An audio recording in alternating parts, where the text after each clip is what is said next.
Reports just revealed Trump's unhinged reaction to British Prime Minister's phone call. President Trump is continuing to destroy America's relationships with its closest allies almost as if he was fulfilling a wish list handed to him by Vladimir Putin and Xi Jinping, full of ways to reduce our country's international power and influence in ways that would benefit Russia and China. Besides his hostile demeanor at the recent commemorative ceremonies marking the centenary of the end of World War I, Trump also managed to have a tense and angry phone conversation with British Prime Minister Theresa May while en route to Paris last Friday, according to an article in The Washington Post. May reportedly was calling the president to congratulate him on the Republican Party's victories on Election Day last week, a subject that may have proved to be a bit too sensitive for Trump, whose endless rallies failed to prevent the loss of Republican control of the House of Representatives as well as numerous state and local races. Rather than continue to pretend that the midterms were a grand success for his party as he has publicly continued to claim while simultaneously deriding the elections as riddled with voter fraud, Trump lashed into the British Prime Minister.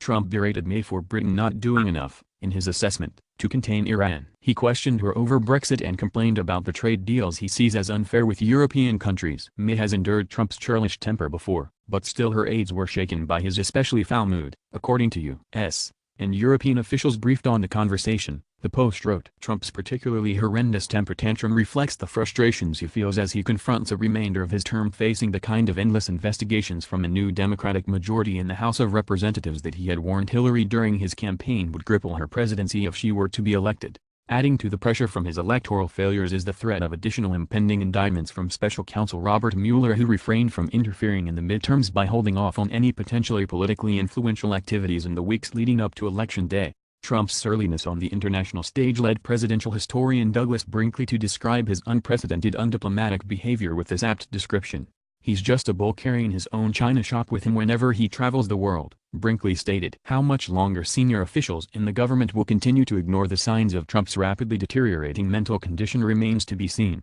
While many on the left have long called for the invocation of the 25th Amendment, which allows the vice president and cabinet secretaries to remove the president from office by declaring that he is unable to discharge the powers and duties of his office, what it will take before Trump's erratic and irrational behavior convinces his Republican cronies that his continuation in office is a grave danger to our nation is an open question, a question that needs an answer as soon as possible before he inflicts even more damage to America's standing in the world.